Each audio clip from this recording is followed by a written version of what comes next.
Hello guys, तो मैं हूं पिंकी पालीवाल और आज हम पढ़ने वाले हैं मोशन चैप्टर, यानी कि क्लास 9 के अंदर जो मोशन वाला चैप्टर है हम वो करेंगे। तो देखो शुरू करते हैं। सबसे पहले तो देखो मोशन होता क्या है।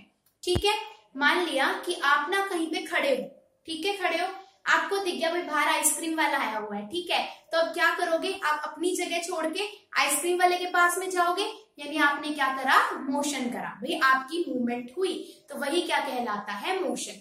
ठीक है, तो मोशन का सीधा सा एग्जांपल है कि आप अगर चले तो क्या हुआ, आपकी बॉडी के अंदर मोशन हुआ। ठीक है, अब मोशन होता है दो टाइप का, जैसे कि यूनिफॉर्म मोशन और नॉन यूनिफॉर्म मोशन। अब यूनिफॉर्म मोशन और नॉन यूनिफॉर्म मोशन के अंदर क्या फर्क होगा। अब मान लिया कि आपने क्या करा कि आप ना 1-1 मीटर का डिस्टेंस ट्रेवल कर रहे हो 5-5 सेकेंड के अंदर, मतलब पहले 1 मीटर का डिस्टेंस ट्रेवल करा 5 सेकेंड के अंदर, उससे अगला फिर 1 मीटर का डिस्टेंस ट्रेवल करा 5 सेकेंड के अंदर, यानी 5-5 सेकेंड के अंदर आप 1-1 मीटर का डिस्टेंस ही क्या कर रहे हो, ट्रेवल कर रहे हो, यानी हर बार आपने क्या करा, इक्वल डिस्टेंस ही क्या करा, ट्रेवल करा। तो उसको हम क्या बोलते हैं, यानी उसका क्या हुआ, यूनिफॉर्म मोशन हुआ आपका। ठीक है, यहाँ तक की बात। लेकिन अगर आपने क्या करा होता, पहले 5 सेकंड में मान लिया आप 2 मीटर चले होते, अगले 5 सेकंड में आप 1 मीटर चलते, फिर अगले 5 सेकंड में आप क्या करते, मान लिया 3 मीटर चल गए, तो क्या हो रहा है, टाइम तो 5-5 सेकंड ही रह रहा है, लेकिन डिस्टेंस क्या कर रहा है, बार बार आपका चेंज कर रहा है। ठीक है, तो ऐसे मोशन को हम क्या कहेंगे, नॉन यूनिफॉर्म मोशन। ठीक है, यूनिफॉर्म में क्या रहेगा कि आप इक्वल डिस्टेंस को ट्रेवल करोगे in equal interval of time, जबकि नॉन यूनिफॉर्म मोशन में क्या होता है कि आप क्या करते हो, अनइक्वल डिस्टेंस को ट्रेवल करते हो लेकिन इक्वल इंटरवल ऑफ टाइम के अंदर। यहां तक की बात क्लियर होगी। तो यही था हमारा uniform motion and non uniform motion. ठीक है, अब देखो जब हमारे पास में यूनिफॉर्म मोशन होता है when a body covers equal distance in equal interval of time, तो देखो direction of motion remains the same, यानी जब आप यूनिफॉर्म मोशन में चल रहे हो तो माने आप अपने घर से निकले और आइसक्रीम वाले तक गए, तो आप रोड पर सीधे सीधे ही जा रहे हो, बिल्कुल मतलब एक ही डायरेक्शन के अंदर जा रहे हो, तो वो क्या होता है आपका यूनिफॉर्म मोशन। लेकिन अगर आपकी डायरेक्शन क्या कर रही है, चेंज कर रही है, तो वो क्या कहलाएगा, नॉन यूनिफॉर्म मोशन। अब मान लिया आइसक्रीम वाला था, पहले हम गए रोड पे सीधे सीधे जा रहे थे, अब बीच में ना वो आइसक्रीम वाला गली में चला गया, तो अब हम जब गली में जाएंगे थोड़ा सा हमारा क्या होगा, एकदम हमारे धीरे धीरे चलेंगे, मतलब रुकेंगे ना थोड़ी सी देर के लिए। तो जब हमारे पास में क्या होता है, हमारे चलने की जो चाल है या मानो चलने की जो स्पीड है वो क्या कर रही है, आपके पास में कम ज्यादा हो रही है, तो हम क्या करेंगे, कभी ज्यादा डिस्टेंस ट्रेवल करेंगे उतने टाइम के अंदर, कभी कम ट्रेवल करेंगे।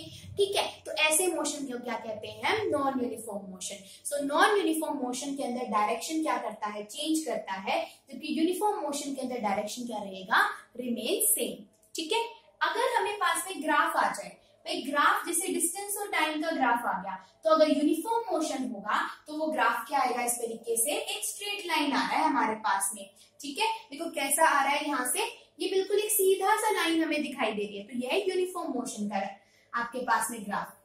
अगर यहीं पर ही ये ग्राफ कुछ इस तरीके का आता हमारे पास में कि मान लिया ऐसे हुआ, फिर ऐसे हुआ, फिर ऐसे हुआ, यानी कि वही हो गया, आइसक्रीम वाला यहाँ तक था हमारे पास से, पहले तो सीधे सीधे गए, आइसक्रीम वाला गली में मुड़ गया, हमने भी अपनी चेंज कर ली पोजीशन, फिर ये आगे चला, फिर ऐसे चला, तो यानी जब ये टेढ़ा मेढ़ा सा ग्राफ आए तो वो ग्राफ किसका होता है, नॉन यूनिफॉर्म मोशन का। ठीक है, दो चीजें तो अपनी होगी। अब इस चैप्टर के अंदर ना 2 वर्ड हो जाते हैं, वो है डिस्टेंस और डिस्प्लेसमेंट। अब देखो देखे तो डिस्टेंस भी क्या है आपके पास में, जितना रास्ता चला, और डिस्प्लेसमेंट भी क्या है, एक तरीके से आपकी मोशन को, यानी कि कितना रास्ता आपने चला उसको मापने की यूनिट। पर दोनों में फर्क क्या है आपके पास में, तो डिस्टेंस होता है आपके पास में टोटल पाथ ट्रेवल्ड। पहले सेकेंड वाला पॉइंट देखो, डिस्टेंस होता है टोटल पाथ ट्रेवल्ड और डिस्प्लेसमेंट होता है शॉर्टेस्ट पाथ ट्रेवल्ड। ठीक है, आपके पास में अब देखो, जैसे इसको तो एग्जांपल से समझो कि क्या है अपने पास में। ठीक है, तो डिस्टेंस तो क्या है आपके पास में, टोटल पाथ ट्रेवल्ड, और डिस्प्लेसमेंट कैसा है, शॉर्टेस्ट पाथ। मान लिया कि हमारे पास में क्या था कि 2 बच्चे थे, सपोज एक यहाँ था और एक यहाँ था।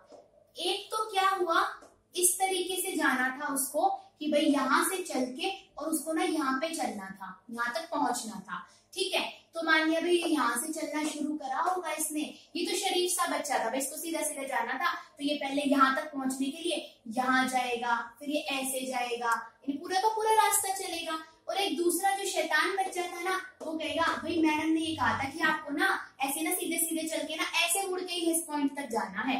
यहाँ से हमने शुरू करा था, मान लिया इस वाले पॉइंट को मैं P मान लूं और मुझे Q पॉइंट तक जाना था, तो शरीफ बच्चा तो बिल्कुल लाइन में ऐसे सीधे सीधे जाएगा, जबकि जो शैतान बच्चा वो ये कहेगा मुझे यहीं तो पहुंचना है, मैं नहीं जाता इतने लंबे रास्ते से, मैं तो ना यहाँ से सीधा ही चला जाऊंगा, तो छोटा रास्ता पड़ेगा उसको। तो आपके पास में जो शरीफ वाला बच्चा था जिसने क्या करा, पूरा का पूरा रास्ता अच्छे से ट्रेवल करा, यानी टोटल पाथ जिसने ट्रेवल करा वो तो कहलाएगा आपका डिस्टेंस, और जिसने क्या करा, शॉर्टेस्ट पाथ ट्रेवल करा, यानी छोटे वाला रास्ता था ना, तो जो आपके पास में टोटल पाथ ट्रेवल होता है, यानी कि एक तरीके से जो लॉन्गेस्ट पाथ होता है वो तो क्या कहलाता है हमारे पास में डिस्टेंस, और जो शॉर्टेस्ट पाथ होता है वो क्या कहलाता है हमारे पास में डिस्प्लेसमेंट। ठीक है, डिस्टेंस को भी हम मीटर में मापते हैं, डिस्प्लेसमेंट को भी हम मीटर में मापते हैं, सिर्फ क्या है लंबा रास्ता और छोटा रास्ता ऐसे समझ के करो। ठीक है, सो डिस्टेंस होगा टोटल पाथ ट्रेवल जितना असलियत में उसको चलना था, और डिस्प्लेसमेंट होगा जो छोटे से छोटा रास्ता होगा। ठीक है, अब कि फर्स्ट वाला पॉइंट अगर मैं बताऊं तो डिस्टेंस होती है एक स्केलर क्वांटिटी। स्केलर का मतलब क्या होता है कि हम सिर्फ इतना ही बोलेंगे भाई उसने 5 मीटर का डिस्टेंस ट्रेवल करा, मतलब हमने नहीं बताया कि कौन सी डायरेक्शन के अंदर गया। तो जब हम क्या करते हैं, सिर्फ और सिर्फ हम क्या बताते हैं, उसकी वैल्यू बताते हैं, हमने नहीं बताया कौन सी डायरेक्शन में गया, तो ऐसी क्वांटिटी क्या कहलाती है, स्केलर क्वांटिटी। जबकि डिस्प्लेसमेंट एक वेक्टर क्वांटिटी है, मतलब आपने ये तो बताया कि 5 मीटर चला, लेकिन ये और बता दिया भाई 5 मीटर नॉर्थ में गया था, 5 मीटर साउथ में गया था, साथ में उसकी डायरेक्शन और बता दी, तो वो क्या बन जाती है, एक वेक्टर क्वांटिटी। इसीलिए डिस्टेंस तो है स्केलर क्वांटिटी और डिस्प्लेसमेंट क्या है, एक वेक्टर क्वांटिटी। ठीक है, अब डिस्टेंस को हम रिप्रेजेंट करते हैं d's के साथ में, और डिस्प्लेसमेंट को हम रिप्रेजेंट करते हैं s के साथ में। ठीक है, तो डिस्टेंस को रिप्रेजेंट करेंगे स्मॉल d के साथ में और डिस्प्लेसमेंट को हम s के साथ में। ठीक है, यहाँ तक की बात। अब देखो डिस्टेंस किसके बराबर होता है, स्पीड मल्टीप्लाई में टाइम के बराबर, जबकि डिस्प्लेसमेंट आपके पास किसके बराबर होता है, यहाँ आएगा वेलोसिटी मल्टीप्लाई में टाइम। ठीक है, सो डिस्प्लेसमेंट किसके बराबर होता है, वेलोसिटी मल्टीप्लाई में टाइम के बराबर। अभी ये भी देखेंगे कि क्या स्पीड और क्या वेलोसिटी। सो डिस्टेंस बराबर होता है स्पीड मल्टीप्लाई में टाइम के बराबर, जबकि जब हम डिस्प्लेसमेंट निकालेंगे तो ये क्या हो जाएगा, वेलोसिटी मल्टीप्लाई में टाइम के बराबर। क्यों, क्योंकि फिर से स्पीड एक स्केलर क्वांटिटी है, डिस्टेंस भी एक स्केलर क्वांटिटी था, डिस्प्लेसमेंट एक वेक्टर क्वांटिटी है, और वेलोसिटी भी क्या होता है, एक वेक्टर क्वांटिटी होता है। ठीक है, अब डिस्टेंस हमेशा पॉजिटिव होता है। ठीक है, शरीफ बच्चा था, हमेशा पॉजिटिव रिस्पॉन्स मिलेगा, लेकिन डिस्प्लेसमेंट आपकी पॉजिटिव भी हो सकती है, नेगेटिव भी हो सकती है और जीरो भी हो सकती है। ठीक है, कैसे, मान लिया देखो, अब जीरो कैसे हो सकती है, देखो हम इस तरीके से, जैसे हम ये पढ़ते हैं ना कि negative x axis, positive x axis. अब मान लिया कि इस तरीके से हमारे पास में ना कोई ग्राफ था, ठीक है, यहाँ पे था +1 +2 +3, इधर क्या आ जाता, -1 -2 और -3। अब देखो अगर मैं यहाँ पर डिस्टेंस मापूं और कोई ऑब्जेक्ट ने क्या करा, यहाँ 0 से शुरू होकर और वो गया आपके पास में -3 तक, मान लिया ऐसे वो चला किधर, नेगेटिव एक्स एक्सिस की तरफ, इधर एक्स एक्सिस की वैल्यू नेगेटिव होती है ना अपने पास में। ठीक है, तो देखो अगर मैं यहाँ पे डिस्टेंस की वैल्यू को लिखूंगी तो मैं लिखूंगी भाई वो डिस्टेंस तो कितना चला आपके पास में, 3 चला आपके पास में, यानी पॉजिटिव में लिखी जाती है डिस्टेंस की हमेशा वैल्यू। लेकिन अगर मैं यहाँ पर डिस्प्लेसमेंट की बात करूं तो डिस्प्लेसमेंट क्या होती है, साइन के साथ में लिखी जाती है। अगर वो माइनस वाली साइड गया है तो -3 लिखेंगे, +3 हम नहीं लिखेंगे, इसलिए डिस्प्लेसमेंट क्या हो सकती है, नेगेटिव भी। अब यहाँ तो कोई छोटा रास्ता नहीं था, उसको यहाँ से यहाँ जाना था, तो वो सीधा सीधा ही जाएगा आपके पास में। ठीक है, तो इस केस में क्या थी, डिस्टेंस और डिस्प्लेसमेंट बराबर थी। तो जब इसीलिए मैंने बोला स्केलर क्वांटिटी जब होती है तो सिर्फ हम ये वैल्यू लिखते हैं, और वेक्टर क्वांटिटी में हमें साइन भी लिखना होता है, भाई वो नेगेटिव एक्स एक्सिस में गया, पॉजिटिव में गया, कैसे गया। ठीक है, यहाँ तक की बात। ये हो गया नेगेटिव वैल्यू कैसे आ सकती है डिस्प्लेसमेंट की।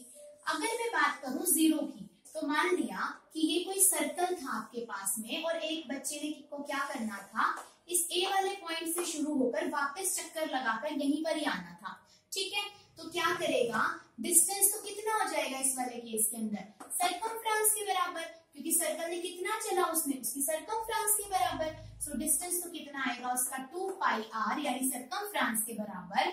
जबकि डिस्प्लेसमेंट कितनी होगी, उसे यहीं से शुरू करना था और यहीं पर ही वापस आना था, तो हमारे पास में इनिशियल और फाइनल पोजीशन तो क्या होगी, सेम होगी। तो इस वाले वाले केस में बच्चा कहेगा मैं यहाँ से हिलू ही क्यों, यही तो आना है वापस लौट के, तो वही की यही रहेगा।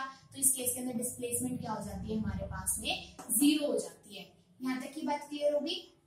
अब देखो आगे की साइड, ठीक है। सो डिस्प्लेसमेंट तो हो जाएगा आपके पास में, क्योंकि डिस्टेंस होता है actual distance travelled between initial and final position, जबकि डिस्प्लेसमेंट क्या होता है, shortest distance between initial and final position.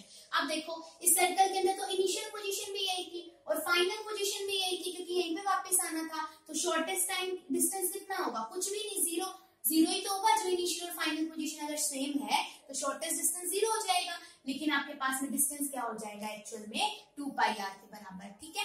आगे हम चले, जैसे एक क्वेश्चन और पूछता है यहाँ से कि मान लिया कि सेमी सर्कल के अंदर चलना था उसको, ए पॉइंट ये वाला था जहां से स्टार्ट हुआ और बी पॉइंट यहाँ पर था आपके पास में, ठीक है।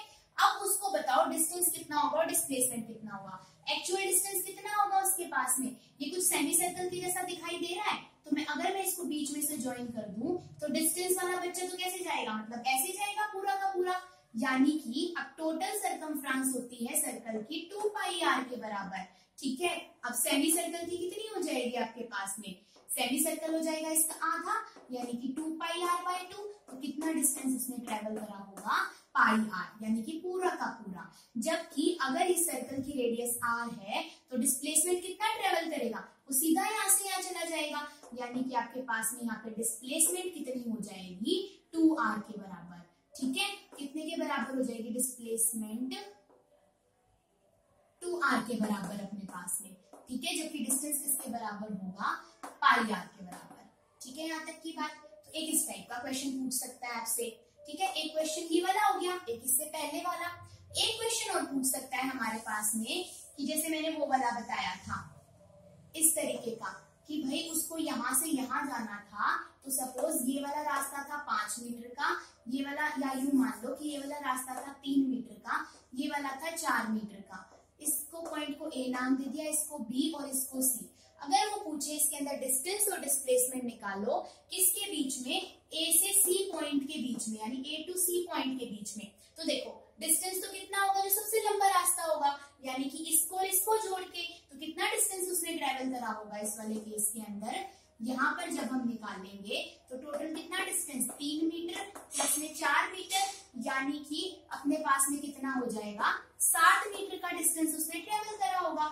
जबकि जब मुझे क्या निकालना था, डिस्प्लेसमेंट निकालना था, तो शॉर्टेस्ट डिस्टेंस, ठीक है, शॉर्टेस्ट डिस्टेंस क्या होगा, ये AC वाला होगा अपने पास में। अब इसको निकालने के लिए अगर ये राइट एंगल ट्रायंगल है तो हम क्या लगा सकते हैं, पाइथागोरस लगा देंगे। पाइथागोरस थ्योरम क्या बोलती है आपके पास में, वो ये बोलती है ना कि बेस का स्क्वायर प्लस में परपेंडिकुलर का स्क्वायर बराबर होता है हाइपोटेनस के स्क्वायर के बराबर। अब सबसे लंबी साइड होती है हाइपोटेनस, सो हाइपोटेनस की जब हम वैल्यू निकालेंगे तो किसके बराबर हो जाएगा, बेस का स्क्वायर, ऐसे लिख लो, परपेंडिकुलर का स्क्वायर प्लस में बेस का स्क्वायर, और हाइपोटेनस की वैल्यू क्या हो जाएगी, परपेंडिकुलर का स्क्वायर प्लस में बेस का स्क्वायर। अब देखो पुट कर दो, यहाँ पर किसी को भी कुछ भी मान लो, तो यहाँ पे कितना हो जाएगा, जैसे 3 का स्क्वायर प्लस में 4 का स्क्वायर, तो कितना आ गया, 9 प्लस में 16, यानी कितना आ गया 25, और 25 किसका रूट होता है, 5 का। तो यानी आपकी डिस्प्लेसमेंट कितनी आ गई यहाँ पर,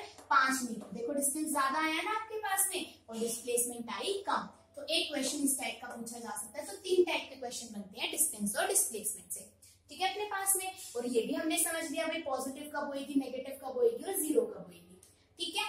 आगे अगर हम चले तो डिस्टेंस को हम नॉन स्ट्रेट पाथ से भी मेजर कर सकते हैं। जैसे अभी हमने देखा ना, डिस्टेंस जब हमने मापना था तो हम कैसे गए, पहले ऐसे गए फिर हम ऐसे गए, यानी ये कोई स्ट्रेट पाथ तो था नहीं, तो डिस्टेंस को हम कैसे माप सकते हैं, नॉन स्ट्रेट पाथ से भी। लेकिन डिस्प्लेसमेंट हमेशा सीधा रास्ता होगा, जैसे सीधा चल के आया ना, तो यही पॉइंटर में लिख रखा है measured along a straight path. जबकि डिस्टेंस को हम कैसे मान सकते हैं, distance can be measured along a non straight path, ठीक है।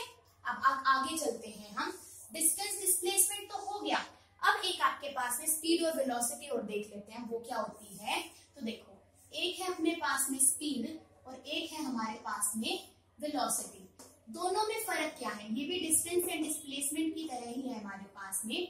स्पीड क्या होता है, यहाँ पे डिस्टेंस किसके बराबर था, स्पीड मल्टीप्लाई में टाइम के बराबर। तो अब स्पीड किसके बराबर हो जाएगी, देखो डिस्टेंस बराबर था, स्पीड को हम क्या रिप्रेजेंट करेंगे, s से, और t को टाइम से। ध्यान रखना डिस्प्लेसमेंट में हम s को हम डिस्प्लेसमेंट से रिप्रेजेंट करते हैं, लेकिन स्पीड को भी हम यहाँ पर s से ही रिप्रेजेंट करते हैं, ठीक है। तो कंफ्यूज मत होना। जबकि जब हम वेलोसिटी निकालेंगे तो आप किससे रिप्रेजेंट करोगे, s से हम डिस्प्लेसमेंट को रिप्रेजेंट करते हैं, v से आपके पास में स्पीड को, और t से हम टाइम को रिप्रेजेंट करते हैं, ठीक है।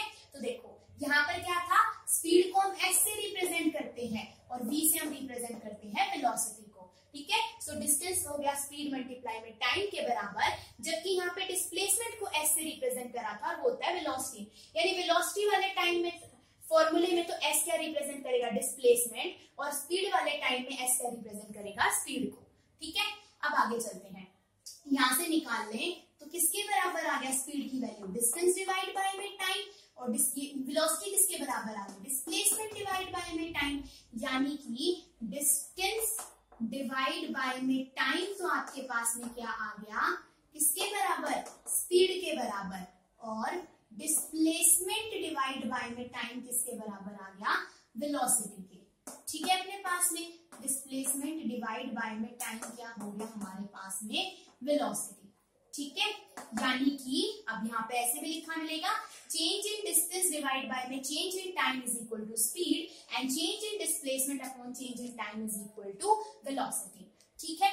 अब इससे हम एक क्वेश्चन और देख लेते हैं, उसके साथ ही वाला टॉपिक खत्म हो जाएगा अपना। देखो जैसे क्वेश्चन कर लेते हैं, कौन से वाला करें, ये वाला क्वेश्चन कर लेते हैं।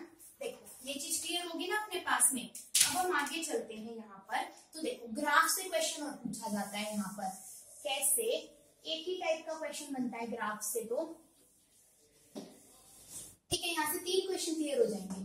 सपोज कि इस टाइप का आपके पास में ग्राफ दे रखा था, ये इस तरीके का था। अब ये बोलता है यहाँ पे 0 टाइम था, यहाँ पे आपके पास में t1 टाइम दे रखा है, या यूं मान लो यहाँ टाइम है 5 सेकेंड और यहाँ पर टाइम है 10 सेकेंड, ठीक है। अपने पास में यहाँ पर हम मान लेते हैं, मान लिया कि यहाँ पर है आपके पास में 10 मीटर का डिस्टेंस और यहाँ पर ऊपर है सपोज 20 मीटर का डिस्टेंस, ठीक है आपके पास में। और ये ग्राफ किसके बीच में दे रखा है, टाइम एंड किसके बीच में दे रखा है, डिस्टेंस के बीच में हमें टाइम ग्राफ दे रखा है ये। तो इस वाले क्वेश्चन के अंदर हम कैसे सॉल्व करेंगे इस वाले क्वेश्चन को। देखो क्वेश्चन था अपने पास में, तो सबसे पहले तो देखो अगर वो बोले कि आप क्या निकाल के बताओ, स्पीड निकाल के बताओ, तो स्पीड किससे निकलेगी, डिस्टेंस टाइम ग्राफ से, और स्पीड होती है चेंज इन डिस्टेंस अपॉन में चेंज इन टाइम के बराबर, चेंज इन डिस्टेंस अपॉन में चेंज इन टाइम के बराबर। या फिर अब देखो ठीक है, यहाँ पर मैं इसको ये भी लिख सकती थी, इस वाले पॉइंट को मैं x1 लिख देती, इस वाले को मैं x2 लिख सकती थी, इस वाले टाइम को मैं क्या लिख सकती थी, t1 5 सेकेंड वाले को, और t2 लिख सकती थी 10 सेकेंड वाले को। तो देखो कितना डिस्टेंस चेंज आया। अब देखो इस ग्राफ को इस तरीके से ड्रॉ करके देखो, नीचे कितने टाइम पे है ये ग्राफ, कहाँ तक जा रहा है 10 सेकेंड तक, और यहाँ पे कितने पे जा रहा है ये 20 मीटर तक। यानी कि उसकी इनिशियल पोजीशन क्या थी, ग्राफ 0 से शुरू हो रहा था, मतलब कि उसके पास में ग्राफ 0 से शुरू हो रहा है, डिस्टेंस 0 से कहाँ गया 20 मीटर पे, और टाइम गया 0 से 10 सेकेंड के अंदर। तो चेंज इन डिस्टेंस कितना आया, फाइनल हो गया 20, पहले था 0, और चेंज इन टाइम कितना आया, फाइनल हो गया 10, पहले था 0, तो 20 बाई में 10, यानी अपना आंसर क्या आ गया 2 मीटर पर सेकेंड। तो क्या आ गई आपकी स्पीड आ गई, ठीक है यहाँ तक की बात। तो स्पीड हम इस तरीके से निकाल सकते हैं। अगर वो पूछता आपका डिस्टेंस ट्रेवल्ड, दूसरा क्वेश्चन क्या पूछ सकता था वो कि डिस्टेंस ट्रेवल्ड निकालो। सो डिस्टेंस ट्रेवल्ड हम कैसे निकालते हैं, एरिया अंडर ग्राफ से। डिस्टेंस ट्रेवल निकलता है एरिया अंडर ग्राफ से। तो देखो ये कुछ ट्रायंगल बनती हुई दिखाई दे रही है, तो यानी इस ट्रायंगल के अंदर ये जितना भी एरिया आएगा ये हमारा क्या बन जाएगा, डिस्टेंस। तो एक तो स्पीड का क्वेश्चन पूछ सकता है, डिस्टेंस ट्रेवल्ड। तो क्या है आपके पास में, ये ट्रायंगल है और ट्रायंगल का एरिया निकालने का फॉर्मूला क्या होता है, 1/2 बेस इंटू का हाइट। अब देखो बेस कौन सा होगा, ये नीचे वाला, और ऊपर वाली होगी हाइट। तो बेस कितना आ गया टोटल 10, और हाइट कितनी आ गई 20। तो हम यहाँ पे पुट कर देंगे 10, और हाइट कितनी थी 20, तो ये कट जाएगा अपने पास में 10 से, यानी कि 100 मीटर स्क्वायर का कितना है,